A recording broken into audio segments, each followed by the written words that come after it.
Hello students, आज हम exercise 11.2 का कॉन्सेप्ट समझेंगे जिसका टॉपिक है triangles as part of rectangle. यानी जो ट्राइंगल बनता है वो एक रेक्टेंगल का पार्ट है, एक टुकड़ा है रेक्टेंगल का। तो इसको समझेंगे। चलिए स्टार्ट करते हैं बच्चों। ये आपके सामने दो रेक्टेंगल बने हुए हैं, है ना। तो एक ये रेक्टेंगल ये है, इसकी लेंथ जो है वो 8 सेंटीमीटर है और इसकी ब्रेथ क्या है 5 सेंटीमीटर। सिमिलरली इसकी भी लेंथ 8 सेंटीमीटर है और इसकी जो ब्रेथ है वो 5 सेंटीमीटर है। ठीक, तो अब क्या किया हमने इसका डायगोनल बनाया। डायगोनल ऑफ रेक्टेंगल क्या होता है बच्चों, इस पॉइंट से इसके जो एडजेसेंट वाले हैं यानी बगल वालों को छोड़कर जो दूसरा वाला जो पॉइंट है यानी बगल को छोड़ के बगल वाला, इसके बगल वाला ये, फिर इसके बगल वाला कौन सा ये, तो बगल को छोड़ के बगल वाला, ठीक है। यानी ये पॉइंट और ये पॉइंट, इन दोनों के बीच में एक लाइन खींची जाएगी, वो इस रेक्टेंगल का डायगोनल होगी। क्या होगी बच्चों, डायगोनल होगी। ठीक है, तो हमने एक डायगोनल बना लिया रेक्टेंगल का। अब ये जो डायगोनल होगा ये दो ट्राइंगल को जन्म देगा। कितने ट्राइंगल को जन्म देगा, दो ट्राइंगल को। कैसे, हमने एक ट्राइंगल बनाया और ये देखो बच्चों दो ट्राइंगल बन गए। एक ट्राइंगल ये बना, एक ट्राइंगल ये बना। ठीक है, तो रेक्टेंगल से दो ट्राइंगल निकलकर आए, है ना। तो टॉपिक का नाम हो गया triangle as a part of rectangle, कि जो ट्राइंगल है वो एक पार्ट है किसका, रेक्टेंगल का। ठीक है, अब यहाँ दो जो ट्राइंगल मिले हैं, क्या ये दोनों ट्राइंगल आपस में कॉन्ग्रुएंट है। कॉन्ग्रुएंट क्या होता है बच्चों, कॉन्ग्रुएंट होने का मतलब ये है कि ये दोनों आपस में इक्वल ट्राइंगल हैं। यानी इनकी जो करेस्पॉन्डिंग साइड्स हैं, जैसे ये साइड इस साइड के इक्वल, ये साइड इस साइड के इक्वल, ये वाली साइड इस साइड के इक्वल। ठीक है, तो ये ट्राइंगल्स आपस में कॉन्ग्रुएंट है। कॉन्ग्रुएंट का मतलब सेम फिगर। चलिए इसको हम सुपरपोज करके देखते हैं। क्या करेंगे, सुपरपोज कैसे करेंगे, देखिए मैंने इस ट्राइंगल को इस तरह घुमा के इसी के ऊपर रख दिया। ठीक है, तो ये जस्ट इस पे फिट बैठ गया। इसका मतलब ये दोनों ट्राइंगल्स आपस में कॉन्ग्रुएंट हैं, आपस में इक्वल हैं। तो इससे हमें ये पता चल रहा है कि रेक्टेंगल का अगर हम डायगोनल खींचते हैं तो वो डायगोनल दो इक्वल ट्राइंगल को जन्म देता है। यानी हमें दो इक्वल ट्राइंगल उससे मिल जाते हैं। ठीक है बच्चों, समझ में आया। आगे देखते हैं, इन ट्राइंगल्स को रख देते हैं हम। अब यहाँ से जो हमें कॉन्सेप्ट मिला है उसका इस्तेमाल करते हैं। एरिया ऑफ ट्राइंगल क्या होगा, अब देखिए एरिया ऑफ रेक्टेंगल क्या होता है कि इस पूरे रेक्टेंगल ने कितनी जगह घेरी है, इस पूरे रेक्टेंगल ने कितनी जगह घेरी है, ये इसका एरिया होगा। पर हमें एरिया ऑफ ट्राइंगल निकालना है ना। तो हम ये पूछना चाह रहे हैं कि जो ट्राइंगल इससे ये निकला है यहाँ पर, ये कितनी जगह घेर रहा है। बच्चों ये ट्राइंगल कितनी जगह घेर रहा है, ये हमें पता करना है। तो हम क्या करेंगे, ये दो इक्वल ट्राइंगल्स बन रहे थे यहाँ पे, तो हम क्या करेंगे, जो रेक्टेंगल का एरिया होगा उसी को हाफ कर देंगे। इससे हमें एक ट्राइंगल का एरिया पता चल जाएगा और दोनों ट्राइंगल का जो एरिया होगा वो इक्वल होगा। क्या होगा बच्चों, इक्वल। तो रेक्टेंगल का जो एरिया है अगर उसका आधा कर दिया जाए तो एक ट्राइंगल का एरिया निकल आएगा। समझ में आया। चलिए एरिया ऑफ ट्राइंगल, जो ट्राइंगल ये बन रहा है, equals to half area of rectangle. अच्छा बच्चों, एरिया ऑफ रेक्टेंगल क्या होता है, लेंथ इंटू ब्रेथ। क्या होता है, लेंथ इंटू ब्रेथ। तो क्या हो गई, लेंथ इंटू ब्रेथ। ठीक है, लेंथ इंटू ब्रेथ जो हो गया वो इसका एरिया हो गया, ये लेंथ और ये ब्रेथ। ठीक है, इसी को अगर हम दूसरे टर्म्स में बोलें, ट्राइंगल की भाषा में बोलें, ये तो रेक्टेंगल की लेंथ है, ये रेक्टेंगल की ब्रेथ है। क्या है बच्चों, रेक्टेंगल की ब्रेथ। अब इसी को ट्राइंगल की भाषा में अगर हम बोलें तो हम कैसे बोलेंगे, हम ऐसे बोलेंगे कि ये जो रेक्टेंगल है, ये जो ट्राइंगल है, इसकी लंबाई कितनी हो गई h, ठीक है, और इसकी जो लेंथ हो गई वो कितनी हो गई l, h इसकी हाइट और इसकी बेस क्या हो गया, ये रहा, देखो ये बेस हो गया इसका। तो आपको ये नहीं समझ में आ रहा यहाँ पर कि जो लेंथ है रेक्टेंगल की वही बेस है किसकी, बेस ऑफ ट्राइंगल है वही, ठीक है, और जो ब्रेथ है रेक्टेंगल का वही हाइट ऑफ ट्राइंगल है। क्या है बच्चों, हाइट ऑफ ट्राइंगल, यानी ट्राइंगल की हाइट। तो इस फॉर्मूले को, एरिया ऑफ ट्राइंगल को हम एक और तरीके से लिख सकते हैं। कैसे लिख सकते हैं, हाफ बेस कितना है, हाफ लेंथ को क्या माना बेस, तो बेस इंटू हाइट, ठीक है, क्यों, क्योंकि b जो है b इसकी जो ब्रेथ है वो ट्राइंगल की हाइट है, ठीक है बच्चों, समझ में आ रहा है। एक बार फिर से देख लीजिए, ये ट्राइंगल की हाइट है और ये ट्राइंगल का बेस है, ठीक है। डेटास को डाल देते हैं। हमें यहाँ पर बेस कितना दे रखा है, बेस यानी लेंथ कितनी दे रखी है, लेंथ है 8 सेंटीमीटर, ये 8 तो ये भी 8 सेंटीमीटर, तो 8 इंटू हाइट कितनी है, हाइट यानी इसकी ब्रेथ, रेक्टेंगल की ब्रेथ और ट्राइंगल की हाइट दोनों इक्वल, दोनों सेम, तो ये हो गया 5। तो आप इसको सॉल्व करेंगे, 8 5 जा 40 डिवाइडेड बाई 2, तो फिर ये हो जाएगा 2 2 जा 4 और ये 0। फाइनली 20 सेंटीमीटर स्क्वायर जो है वो किसका एरिया निकल कर आया, वो एरिया निकल कर आया ट्राइंगल का, ठीक है बच्चों। अब हम एक और केस की स्टडी करते हैं, केस ऑफ स्क्वायर। स्क्वायर में क्या होगा, देखिए आपके सामने ये स्क्वायर है, स्क्वायर से जब हम स्क्वायर के डायगोनल खींचेंगे, स्क्वायर की सारी साइड्स इक्वल होती हैं, जब स्क्वायर के डायगोनल्स खींचेंगे तो वो कुछ इस तरह से खींचेंगे, ठीक है। आप अपनी स्क्रीन पर देख पा रहे होंगे, एक डायगोनल ये रहा, एक डायगोनल ये रहा, तो ये 4 इक्वल ट्राइंगल को जन्म देता है, यानी ये इक्वल ट्राइंगल्स बनेंगे। ये ट्राइंगल, ये ट्राइंगल, ये ट्राइंगल, ये ट्राइंगल, ये सभी इक्वल ट्राइंगल बनेंगे। तो हर एक का एरिया कितना होगा, हर एक का एरिया कितना होगा, चलिए निकालते हैं। तो एरिया ऑफ ईच ट्राइंगल यानी हर एक ट्राइंगल का एरिया क्या होगा, वो हो जाएगा 1/4। 1/4 का मतलब क्या हो गया, 1/4 इंटू एरिया ऑफ स्क्वायर। क्या होगा बच्चों, एरिया ऑफ स्क्वायर। 1/4 क्यों हुआ, क्योंकि देखो जो ट्राइंगल है ना, 4 ट्राइंगल बन रहे हैं, एक ही स्क्वायर में से बन रहे हैं, तो हर एक ट्राइंगल के हिस्से में कितना जाएगा, 1/4 1/4 1/4 1/4, ठीक है। चलिए, तो एरिया ऑफ स्क्वायर क्या होता है, एरिया ऑफ स्क्वायर होता है बच्चों साइड इंटू साइड। तो साइड कितनी दे रखी है इसमें, हम डायरेक्ट वाले साइड इंटू साइड लिख देते हैं, ठीक है। अगर साइड जो है वो 5 दे रखी है, ठीक है, ये 5 सेंटीमीटर का एक स्क्वायर है, अगर साइड 5 है तो एरिया ऑफ ट्राइंगल की वैल्यू कितनी निकल कर आएगी, 4 इंटू 5 यानी 5 5 जा 25 upon 4 centimetre square.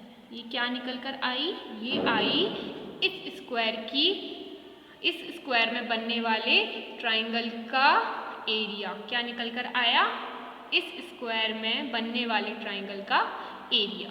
Congruent triangle मिल गए थे, ठीक है। इस केस में हम क्या करेंगे, इस केस में हम रेक्टेंगल को यहाँ से काटेंगे, ठीक है, यहाँ से 2 सेंटीमीटर और नीचे से 4 सेंटीमीटर, ये 4 सेंटीमीटर, ये 2 सेंटीमीटर, फिगर कुछ इस तरह से बनेगा। इसको किस तरीके से काटा है हमने, EF से। कैसे काटा है, EF से।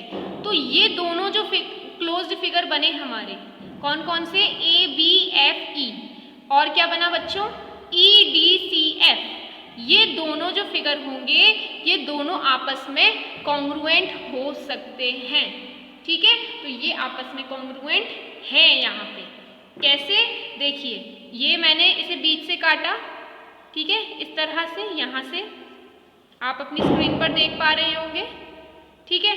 अब इसको इस पर सुपरपोज्ड करते हैं, सुपरपोज्ड करके हमें फिगर की पक्की गारंटी लग जाती है कि वो दोनों फिगर आपस में इक्वल हैं यानी कॉन्ग्रुएंट हैं, ठीक है, तो ये इस तरह से रखा हुआ है। अगर मैं, देखना बच्चों ध्यान से, इसको इस तरह से घुमा कर इसके ऊपर रख दूँ, देन ये इसने इसको पूरी तरह से ढक लिया। इससे हमें ये पता चल रहा है कि ये दोनों जो फिगर हैं ये आपस में क्या हैं, कॉन्ग्रुएंट हैं। क्या हैं, कॉन्ग्रुएंट हैं। ठीक, चलिए तो फिर इसमें जो रेक्टेंगल होगा, इस पर्टिकुलर फिगर का जो एरिया होगा वो इस रेक्टेंगल के हाफ होगा। इस केस में भी इतने, इसका जो एरिया होगा वो रेक्टेंगल के हाफ होगा, क्योंकि दो कॉन्ग्रुएंट चीजें मिल रही हैं, यानी दो इक्वल चीजें मिल रही हैं, तो हर एक का एरिया कितना हो जाएगा, आधा आधा। हर एक में, ये पूरा रेक्टेंगल है, हर एक में एरिया कितना बटेगा, आधा आधा। क्यों, क्योंकि दोनों फिगर आपस में इक्वल हैं, कॉन्ग्रुएंट हैं। समझ में आया। तो हर एक पर्टिकुलर फिगर का जो एरिया होगा वो हाफ टाइम्स ऑफ रेक्टेंगल का एरिया होगा। एरिया ऑफ ABFE, ABFE, ठीक है, ये इक्वल होगा सबसे पहले तो एरिया ऑफ EDCF, किसके, EDCF के, ठीक है, जो कि हाफ होगा एरिया ऑफ रेक्टेंगल। जो रेक्टेंगल का एरिया है ना उसका आधा, half of area of rectangle. अब रेक्टेंगल का एरिया क्या होता है, लेंथ इंटू ब्रेथ, तो L इंटू B। अब लेंथ कितनी है यहाँ पे, लेंथ होगी ये पूरी, लेंथ ये पूरी होगी, तो L इक्वल्स टू 4 + 2 कितना हो गया, 6, तो फिर हाफ इंटू 6।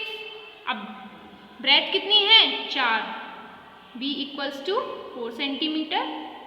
ठीक है बच्चों, तो ये 4, 2 से ये कट जाएगा, 2 2 जा 4 और 6 2 जा 12, यानी 12 सेंटीमीटर स्क्वायर जो है वो इतने पोर्शन का एरिया निकल कर आएगा। और ये 12 सेंटीमीटर है, ये भी 12 सेंटीमीटर होगा। हमने यहाँ पर ये कॉन्सेप्ट समझा कि रेक्टेंगल से सिर्फ ट्राइंगल ही कॉन्ग्रुएंट फिगर नहीं निकालता, यहाँ पे कुछ और कॉन्ग्रुएंट फिगर निकल सकते हैं रेक्टेंगल में से। नेक्स्ट टॉपिक है इसी में, एरिया ऑफ पैरेललोग्राम। क्या है बच्चों, area of parallelogram, PARALLELOGRAM, parallelogram. तो पैरेललोग्राम क्या होता है बच्चों, पैरेललोग्राम वो फिगर होता है जिसके आमने सामने वाली साइड्स जो हैं वो इक्वल होती हैं। ठीक है, तो पैरेललोग्राम और रेक्टेंगल में फिर डिफरेंस क्या हुआ, पैरेललोग्राम और रेक्टेंगल में डिफरेंस ये होता है कि इसके जो एंगल्स होते हैं वो 90 डिग्री नहीं होते, बट जो रेक्टेंगल बनता है उसके सारे एंगल्स क्या होते हैं बच्चों, 90 डिग्री के। कितने डिग्री के होते हैं, 90 डिग्री के। ये पैरेललोग्राम और रेक्टेंगल में डिफरेंस होता है। ठीक है, अब हम यहाँ पैरेललोग्राम का एरिया निकालना सीखेंगे। कैसे सीखेंगे, देखिए, इस पॉइंट से मैंने इस पैरेललोग्राम पे एक सीधा परपेंडिकुलर डाला। क्या डाला बच्चों, परपेंडिकुलर। परपेंडिकुलर डालने का मतलब क्या होता है, इस पर इधर एक सीधी लाइन खींची जो कि नीचे वाली लाइन के साथ 90 डिग्री का एंगल बना रही है। ये सिंबल 90 डिग्री का एंगल को शो करता है। ठीक है, तो इस पे परपेंडिकुलर डाला। अब एक बात ध्यान से देखना, मैंने क्या किया, ये एक ट्राइंगल बन गया। ठीक है, ये एक ट्राइंगल बन गया। इस ट्राइंगल को उठाकर मैंने इधर टर्न करके पेस्ट कर दिया। क्या किया, इस ट्राइंगल को उठाकर इधर टर्न करके पेस्ट कर दिया। तो ये क्या बन गया, ये बन गया एक रेक्टेंगल। क्या बन गया बच्चों, रेक्टेंगल। ठीक है, ये पूरा बना हमारा एक रेक्टेंगल। ठीक, ये क्या थी, ये क्या है, पैरेललोग्राम का बेस। क्या है बच्चों, बेस। और ये क्या है पैरेललोग्राम की हाइट। क्या है बच्चों, हाइट, HEIGHT, हाइट। अच्छा, अब ये क्या है, अगर ये रेक्टेंगल बना है तो रेक्टेंगल की लेंथ क्या होगी, रेक्टेंगल की लेंथ होगी LENGTH, लेंथ L। ठीक है, L मान लो इसको। और रेक्टेंगल की ब्रेथ क्या होगी, ये होगी। ठीक है, ये रेक्टेंगल की ब्रेथ। फिगर को कंपेयर करना सीखो। ये ट्राइंगल को उठाकर हमने इधर रख दिया है, ठीक है, इस ट्राइंगल को उठाकर हमने इधर रख दिया है, ठीक है। तो रेक्टेंगल की लंबाई कितनी होगी, फिर ये लंबाई आके इधर आ गई है, तो लंबाई तो सेम हो जाएगी ना। जो पैरेललोग्राम का बेस था वही रेक्टेंगल की लंबाई होगी कि नहीं होगी बच्चों, होगी ना। तो जो रेक्टेंगल की लेंथ है वही पैरेललोग्राम की लंबाई है, तो length equals to base of parallelogram. क्या है, पैरेललोग्राम का बेस के इक्वल हो गई, ठीक है, लेंथ ऑफ रेक्टेंगल। अच्छा, दूसरी बात क्या है कि जो हाइट है, हाइट ऑफ पैरेललोग्राम, ठीक है, वो ब्रेथ ऑफ रेक्टेंगल के इक्वल है।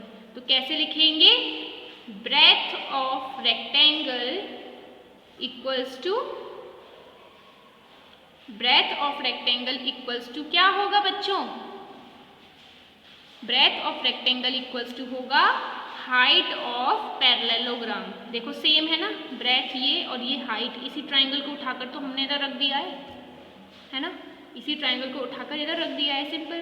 तो यहाँ से चला गया ट्राइंगल, यहाँ आ गया, तो एक रेक्टेंगल बन गया। उस रेक्टेंगल की जो ब्रेथ है वो हाइट ऑफ पैरेललोग्राम होगी ना, ठीक है बच्चों। चलिए, तो हाइट ऑफ पैरेललोग्राम, ये दोनों आपस में सेम हो गए। तो अब हम रेक्टेंगल का एरिया लिख लेते हैं। किसका एरिया लिखेंगे, रेक्टेंगल का। चलिए लिखिए, तो एरिया ऑफ रेक्टेंगल क्या होगा, एरिया ऑफ रेक्टेंगल होगा half base into, area of rectangle होगा, क्या होगा बच्चों, area of rectangle length into breadth, ठीक है। लेंथ, लंबाई कितनी है इसकी लंबाई जो हो गई वो किसके इक्वल है, बेस के। किसके इक्वल है, बेस के। तो इसको मैं लिख सकती हूँ बेस इंटू, और हाइट और जो ब्रेथ है वो किसके इक्वल है, हाइट ऑफ पैरेललोग्राम। तो बेस इंटू हाइट, यहाँ से एक फॉर्मूला निकल कर आया, किसका निकल कर आया, जो एरिया ऑफ रेक्टेंगल है वो एल इंटू ब्रेथ तो है, पर एरिया ऑफ पैरेललोग्राम जितनी जगह, यहाँ जगह कुछ बड़ी नहीं है बच्चों, जगह तो उतनी ही है ना, इस ट्राइंगल को उठाकर बस इधर ही तो लगा दिया है, ये पैरेललोग्राम फिगर से रेक्टेंगल बन गया। लेकिन जितनी जगह ये घेर रहा है उतनी जगह तो ये घेर रहा है ना, तो दोनों के एरिया सेम हो गए ना। तो यहाँ पर एरिया ऑफ पैरेललोग्राम निकल कर आएगा, वो आएगा बेस इंटू हाइट। क्या आएगा, base into height. Area of parallelogram equals to base into height. This is the formula of area of parallelogram. Let's recall बच्चों, जो एरिया ऑफ ट्राइंगल निकल कर आया वो क्या आया, हाफ बेस इंटू हाइट, और जो एरिया ऑफ पैरेललोग्राम निकल कर आया वो कितना आया, बेस इंटू हाइट। आपके सामने दो क्वेश्चंस हैं, इसमें हमें एरिया निकालना है। ये पैरेललोग्राम है, इसका एरिया, और ये ट्राइंगल है, इसका एरिया। चलिए एक एक करके निकालते हैं। हमें पता है एरिया ऑफ पैरेललोग्राम क्या होता है बच्चों, एरिया ऑफ पैरेललोग्राम जो होता है वो क्या होता है, बेस इंटू हाइट। तो अब यहाँ पर बेस क्या है और हाइट क्या है। हाइट बच्चों वो लाइन होती है जो बिल्कुल सीधी हो, ठीक है, 90 डिग्री का एंगल इसके साथ बना रही है, बिल्कुल सीधी हो, स्ट्रेट हो, ठीक है, वो हाइट होती है। तो इसकी हाइट कितनी हो गई, हाइट हो गई इसकी 4.8 सेंटीमीटर, और इसका बेस क्या हुआ, इसका बेस हुआ 5 सेंटीमीटर। ऐसा क्यों, देखो इस तरह से देखो, ये हाथ देखो और इस हाथ पर ये पेन देखो, तो हाथ पर ये जो पेन है इस पेन की लंबाई होगी, और ये मेरा हाथ जो दिख रहा है ना आपको, ये बेस है, ठीक है, इस बेस पर ये हाइट है, ठीक है। वैल्यूज डाल देते हैं, बेस की वैल्यू कितनी हो गई, b equals to 5 centimetre, base की वैल्यू डालो, तो 5 इंटू हाइट की वैल्यू कितनी हो गई 48।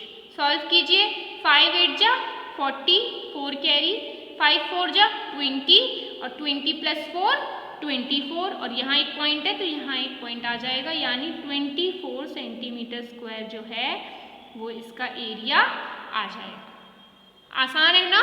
आगे देखो, आगे ये ट्राइंगल का एरिया निकालना है। तो सबसे पहले ट्राइंगल के बेस और हाइट चाहिए होगा ना।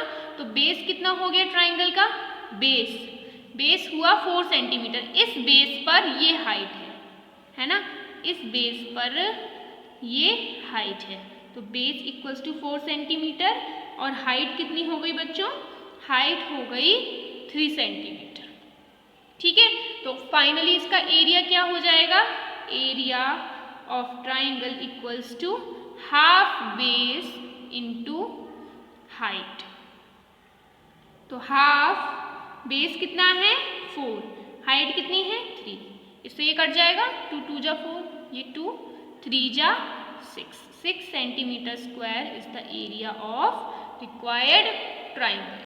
लास्ट क्वेश्चन में क्या है, आपको एरिया ऑफ ट्राइंगल दे रखा है, बेस दे रखा है और आपको हाइट निकालनी है। तो कैसे निकालेंगे, सिंपल है, area of triangle equals to half base into height, ये हमें पता है। ठीक है, तो इस ट्राइंगल का एरिया कितना है 170.5 इक्वल्स टू 1/2। अब हमने बेस क्या दे रखा है हमें 22 और हाइट कितनी है, हाइट है h मान लिया हमने, हाइट हमें निकालनी है ना, हमने h मान ली हाइट को। चलिए अब ये देखिए 2 से ये कट रहा है ना 11 टाइम्स, इसको हमने इधर काट दिया तो बचेगा 11h इक्वल्स टू 170.5। अब क्या करेंगे, 11 इसके साथ मल्टीप्लाई में है, h को अलोन करना है ना, जब h अकेला हो जाएगा तभी तो उसकी वैल्यू निकलेगी ना। तो h जब इधर LHS साइड में जाएगा, लेफ्ट हैंड साइड में जाएगा तो फिर क्या आएगा, किस में आएगा, डिवाइड में आएगा। तो 170.5 divided by 11 equals to h।